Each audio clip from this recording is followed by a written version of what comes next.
Hi everyone. आज के इस एडिटोरियल में हम डिस्कस करने वाले हैं कि कैसे जो अभी हाल ही में जीते गए चुनाव के द्वारा उत्तर प्रदेश में किसने चुनाव जीता। बीजेपी ने चुनाव जीता। और अब जब 25 ऑफ मार्च को उसने क्या किया, सरकार का गठन किया। उस सरकार के गठन में उसने किन किन मंत्रियों को किस सोशल स्टेटस के तहत, किस पैमाने के तहत मंत्री बनाया, किन किन कास्ट के लोगों को लेकर मंत्री बनाया, ये सब डिस्कशन हम इसमें करेंगे। और कैसे 2024 की तैयारी तैयारी करने में बीजेपी अभी से जुट गई है, कैसे समीकरण बना रही है, तो ये सब चीज़ें हम देखने वाले हैं इस पूरे एडिटोरियल में। तो स्टार्ट करते हैं। स्टार्ट करने से पहले अगर आपने चैनल को सब्सक्राइब ना किया हो तो please hit the subscribe button and also join our Telegram channel, जहाँ पर मैं इस पर्टिकुलर एडिटोरियल की PDF या जो भी आने वाले वीडियोज़ हैं उनकी जो PDF है मैं वहाँ पर शेयर कर देता हूँ। तो आप अगर चाहो तो खुद भी जाकर अपने हिसाब से इस एडिटोरियल को पढ़ सकते हो। इसमें जो मीनिंग्स हैं या वोकैब्स हैं वो आप खोज सकते हो, और सब चीज़ें जो भी आप चाहो। हाँ, और एक और बात, अगर आप किसी अनअकैडमी पर कोई भी सब्सक्रिप्शन अगर लेना चाहते हो तो आप कूपन कोड यूज़ कर सकते हो SHINATH10। तो इस कूपन कोड को यूज़ करके आप जो भी मैक्सिमम डिस्काउंट वहाँ पर चल रहा होगा उसको आप अवेल कर सकते हो। तो स्टार्ट करते हैं।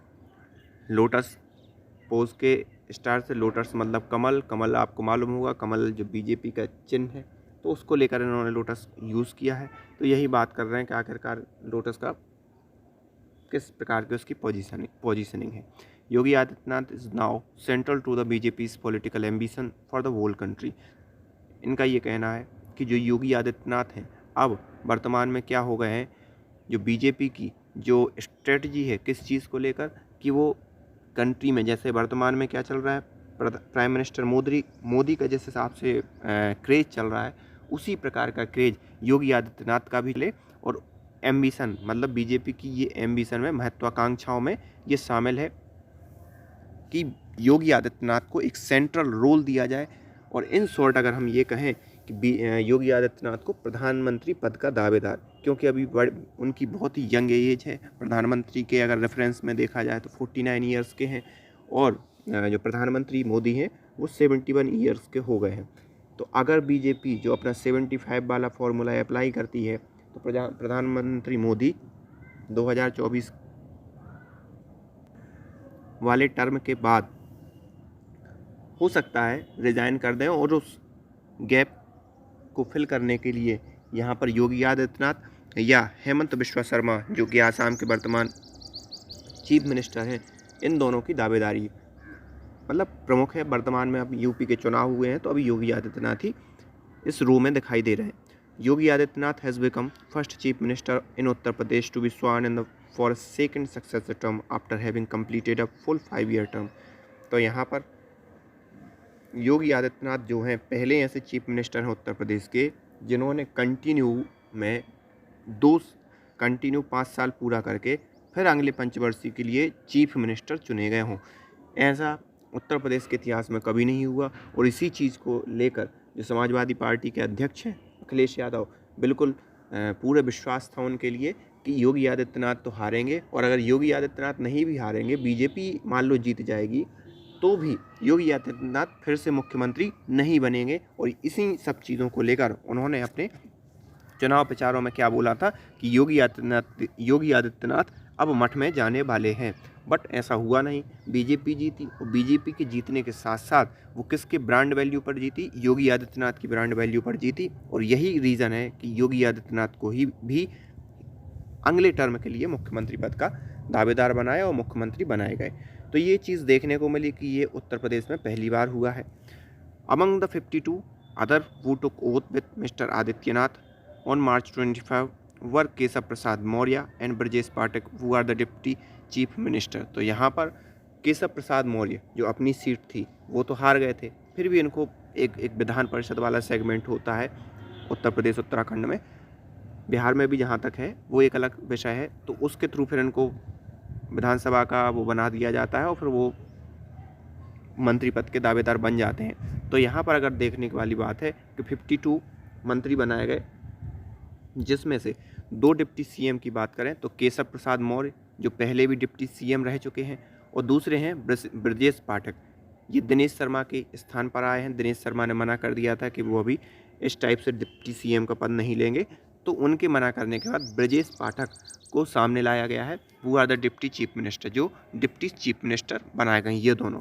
The composition of the council of minister signify the continuing effort of Bharatiya Janata Party to balance the claim of various caste group within the Hindutva umbrella. और जो कंपोजिशन बनाया है मिनिस्टर्स का, जो मतलब मिनिस्टर बनाए गए, उस मिनिस्टर को देखते हुए यही लगता है कि बीजेपी ने बहुत अच्छी तरीके से जो सोशल कंपोजिशन होता है ना कास्ट ग्रुप का, या जो बैलेंस करना होता है कि अलग किस कास्ट के मंत्री को कौन सा पद देना टाइप वाली चीज़, तो हिंदुत्व के अम्ब्रेला के अंदर, हिंदुत्व की छाया के अंदर ये चीज़ बीजेपी ने बहुत अच्छी तरीके से क्या की है, मैनेज की है।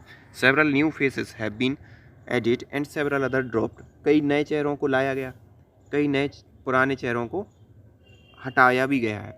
To infuse the new ministry with fresh energy and optics. और इससे क्या हुआ कि मिनिस्ट्री के अंदर नई एनर्जी और नया जोश आएगा, नए आइडियाज़ आएंगे। ऐसा नहीं है कि जो मंत्री कंटिन्यूसली कई दिनों से चला आ रहा है, उसने कुछ किया भी नहीं और उसको आगे मंत्री बना दिया। नए लोगों को मौका दिया, नए लोग नए हिसाब से काम करेंगे, और उनके पास ये डर भी रहेगा कि अगर हमने अच्छा काम नहीं किया तो हमें किक आउट कर दिया जाएगा या हमें ड्रॉप कर दिया जा सकता है।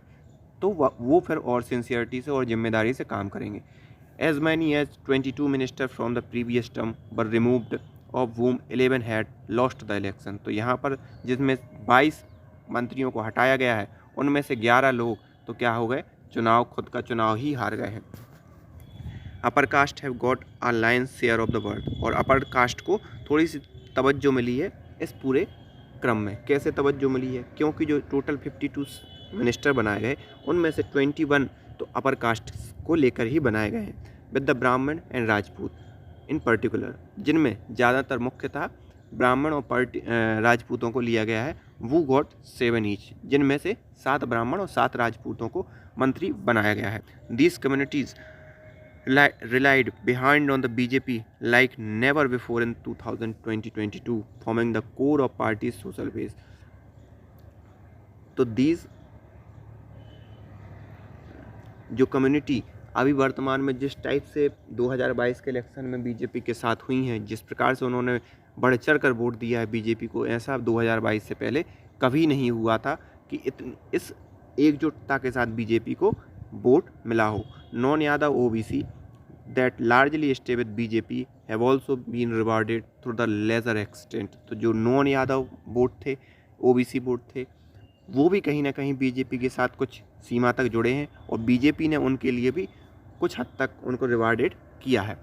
कुछ हद तक कैसे रिवार्डेड किया, चूँकि हम मंत्रिमंडल की बात कर रहे हैं, तो नो डाउट उस जाति के या उस समाज के कुछ मंत्रियों को, कुछ लोगों को मंत्री बनाया गया होगा।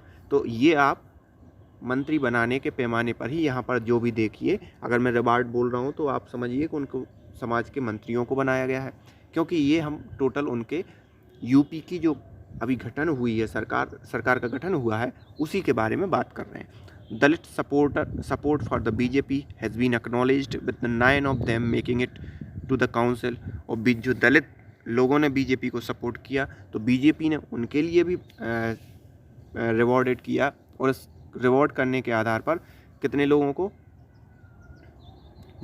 लगभग 9 दलितों को क्या बनाया गया, काउंसिल में शामिल किया गया, मतलब मंत्री बनाया गया। The BJP has finally made serious attempt at wooing the Muslim vote bank by the including Danish Azad Ansari. और बीजेपी ने मुस्लिम लोगों को लुभाने के लिए या कहें मैनेज करने के लिए, क्योंकि एक जनरल ट्रेंड क्या है कि जो बीजेपी है, बीजेपी से मुस्लिम भले ही कितना भला कर दे, बीजेपी भले ही उनकी का कुछ बुरा ना करे, फिर भी मुस्लिम कहीं ना कहीं बीजेपी को अभी तक उतना कंफर्टेबल बीजेपी के लिए महसूस नहीं करते हैं। और यही सब कारणों के कारण BJP has finally made serious attempt, मतलब एक बहुत अच्छा प्रयास उसने किया है कि जो दानिश आज़ाद अंसारी हैं उनके लिए भी एक कैबिनेट मिनिस्ट्री दी है, मंत्री बनाया गया है। पासमंद और बैकवर्ड मुस्लिम, वो एक पासमंद कम्युनिटी की जो पिछड़ी जाति होती हैं मुस्लिम के अंदर, उससे आते हैं। Rising through the rank of Akhil Bharatiya Vidyarthi Parishad, वो पहले विद्यार्थी परिषद में रहे। Danish Azad Ansari, he has been working on ground to create a connection between Muslim and BJP, और वो कंटिन्यूसली काम कर रहे हैं कि मुस्लिम्स के अंदर जाएं, मुस्लिम्स लोगों के बीच में जाएं और उनके बीच में जाकर बीजेपी के जो सपोर्ट है, उनकी बीजेपी की जो पॉलिसीज़ हैं उनके बारे में लोगों को बताएं। जिससे क्या होगा कि मुस्लिम्स जो अभी कोई कारण बगैर कारण ही जो बीजेपी से कहीं ना कहीं संतुष्ट नहीं हो पाए या बीजेपी को लेकर वो फैमिलियर नहीं हो पाए हैं, वो चीज़ें नॉर्मलाइज हों और मुस्लिम्स भी बीजेपी को वोट करें ज़्यादा से ज़्यादा। The BJP hope that distribution of power among various social group effected through the council composition will stand in a good state ahead of the 2024 Lok Sabha election. और बीजेपी की जो आशा है कि हमने जो मैनेज किया है मंत्रिमंडल के थ्रू सभी जातियों को, वो कहीं ना कहीं 2024 के लोकसभा चुनावों को देखकर ही किया है। और ये सब चीज़ें, ये कंपोजिशन जो होगा वो 2024 में फ़ायदा देगा, और उस फायदे के अनुरूप क्या होगा कि ये सभी लोग 2024 में के लोकसभा इलेक्शन में भी बीजेपी को वोट करेंगे। The criticality of UP in its national plan can not be over stated. तो यहाँ पर अगर जो क्रिटिकलिटी या कहना चाहिए जो इम्पोर्टेंस है यूपी की, वो आप उसको नज़रअंदाज नहीं कर सकते। क्यों नज़रअंदाज नहीं कर सकते? क्योंकि उनका उस जो यूपी से आने वाली सीट हैं वो लोकसभा की टोटल 20% ऑफ सीट हैं, तो ये कम सीट नहीं कहलाती। The party's current strength in Lok Sabha, the party's will do everything to keep in its UP house in order. तो यहाँ पर अगर जो लोकसभा में स्ट्रेंथ है, the party will do everything, तो अगर लोकसभा में करंट पार्टी की जो स्ट्रेंथ है उस चीज़ को उसी हिसाब से मैनेज करना है, तो कोई भी पार्टी जो यूपी को संभालने के लिए हर एक प्रयास करेगी कि ज़्यादा से ज़्यादा यूपी में सीटें आएँ, क्योंकि लगभग 80 सीटें हैं, लगभग क्या जहाँ तक 80 ही सीटें हैं, और 80 सीटों मतलब समझ रहे हो आप टोटल 582, वो 542 क्या है टोटल सीट हैं लोकसभा की, जिनमें से आपको 542 का अगर वो करें तो कितना लगभग इतना ही होता है, 20% के अराउंड, मतलब आसपास ही होगा, एक लगभग अगर बात करें तो 20% सीटें हैं। The party will do everything to keep its UP house in order. तो पार्टी हर एक वो प्रयास करेगी कि यूपी को क्या किया जाए, अपने पक्ष में लिया जाए। The central leadership of BJP had significant say in selection of minister, but a balancing has been sought with chief minister's view. तो यहाँ पर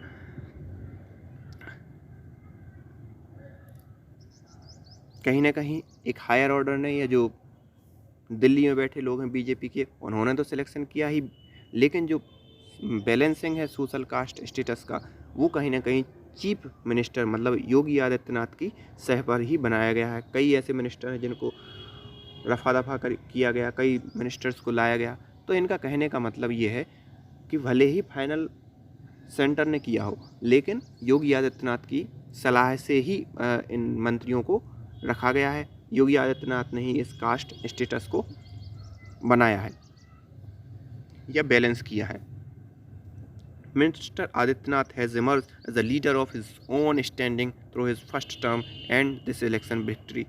तो मिस्टर जो योगी आदित्यनाथ हैं वो खुद की दम पर ही एक खड़े लीडर की तरह निकल कर सामने आए हैं, क्योंकि आपने देखा होगा जितने भी और दूसरे राज्यों में जो चुनाव होते हैं वो कहीं ना कहीं प्रधानमंत्री मोदी के नाम पर लड़े जाते हैं, और जो लोकल गवर्नेंस होती है वो कहीं ना कहीं प्रधानमंत्री मोदी जी के आगे क्या हो जाती है, डाउन हो जाती है, या थोड़ी सी छिप जाती है, या उसका जो वजूद है वो कहीं ना कहीं साइड में हो जाता है। लेकिन योगी आदित्यनाथ के केस में उल्टा है। यहाँ पर योगी आदित्यनाथ ने अपनी छवि, जो उनकी वाइब्रेंट छवि है, उसी आधार पर यहाँ पर चुनाव जीतकर दिखाया है सेकंड टर्म में, जो कि अभी तक यूपी में ऐसा कभी हुआ नहीं।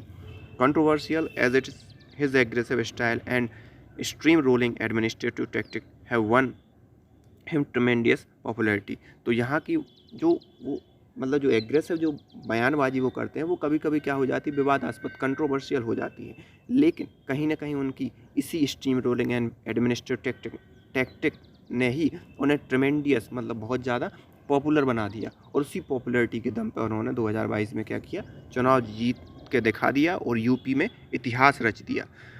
He has become a new icon of BJP politics. और अब ये धीरे धीरे ही हैज़ बीन बिकम, ये एक नए आइकॉन बन गए हैं बीजेपी के अंदर। For good reason the 49-year-old is being seen as potential successor of mister Modi who is the 71। और इस प्रकार से अगर गुड रीज़न के हिसाब से देखा जाए, जिस प्रकार से उन्होंने पॉपुलैरिटी हासिल की है, तो वो एक प्रधानमंत्री मोदी के सक्सेसर के रूप में देखे जा रहे हैं। He is likely to fashion his second term with that view formally in mind. और यहाँ पर क्या होगा, अब उनके लिए सेकेंड टर्म मिल गया, तो सेकेंड टर्म में वो और काम करके दिखाएंगे जिससे लोगों के दिलो दिमाग में ये चीज़ दृढ़ कर जाएगी कि भाई ये प्रधानमंत्री मोदी के सक्सेसर हैं और सक्सेसर बनना चाहिए। India's most populous state is also severally under developed one. और यहाँ पर एक गौर करने वाली बात यह भी है कि सबसे ज़्यादा जनसंख्या वाला राज्य सबसे ज़्यादा अंडर डेवलप्ड था, सबसे ज़्यादा कम डेवलप्ड था। तो ये एक देखने वाली बात है। His governance in UP can influence the course of the country. और इनकी जो गवर्नेंस है यूपी के अंदर, वो पूरे के पूरे राष्ट्र को क्या कर सकती है, इन्फ्लुएंस कर सकती है। क्यों? क्योंकि ये सबसे बड़ी जनसंख्या वाला राज्य है। यहाँ अगर आपने चेंज ला दिया तो नो डाउट भारत में तो आप एड्रेस किए ही जाओगे, साथ ही साथ पूरा वर्ल्ड भी आपको देखेगा। जैसे कि आपने कोविड-19 के दरमियान देखा कि कैसे 24 करोड़ की जनता को योगी आदित्यनाथ ने मैनेज किया, वैक्सीनेट किया, फ्री में राशन दिया, और जो भी व्यवस्था है कोविड-19 को रिलेट चीज़ों को लेकर वो जो गवर्नमेंट कर सकती थी उसने बहुत बखूबी तरीके से किया। अगर देखा जाए कई ऐसे बड़े बड़े राष्ट्र जो विकसित राष्ट्र जिस प्रकार की व्यवस्था नहीं कर पाए, और उनकी जनसंख्या 24 करोड़ से बहुत कम थी। आपको मालूम होगा हमारे कई ऐसे राज्य हैं जिनकी जनसंख्या कई बड़े बड़े राष्ट्र जो विकसित देश हैं उनकी जनसंख्या से भी ज़्यादा है। तो आप सोचिए कि 24 करोड़ की जो जनसंख्या है उसको मैनेज किया कोविड-19 के दरमियान, जो कई बड़े बड़े विकसित राष्ट्र भी मैनेज नहीं कर पाए। तो ये चीज़ भी कहीं ना कहीं देखने वाली है। और अगर आगे ये कुछ भी एक विकास के दरमियान कुछ करते हैं तो वो नोटिस किया जाएगा राष्ट्र के थ्रू भी, और साथ ही साथ विदेश के लोग भी इसको इंटरनेशनल लेवल पर भी नोटिस करेंगे। Mister Adityanath second term in UP will therefore be watched beyond the state and around the world. और देखो इन्होंने बोल ही दिया कि जो मिस्टर योगी आदित्यनाथ का जो सेकंड टर्म है वो ना केवल हमारा राष्ट्र देखेगा, ना स्टेट देखेगा, बल्कि अराउंड द वर्ल्ड इसकी चर्चा होगी। So this is the editorial of today's. Thank you for listening. I hope आपको ये समझ में आया होगा।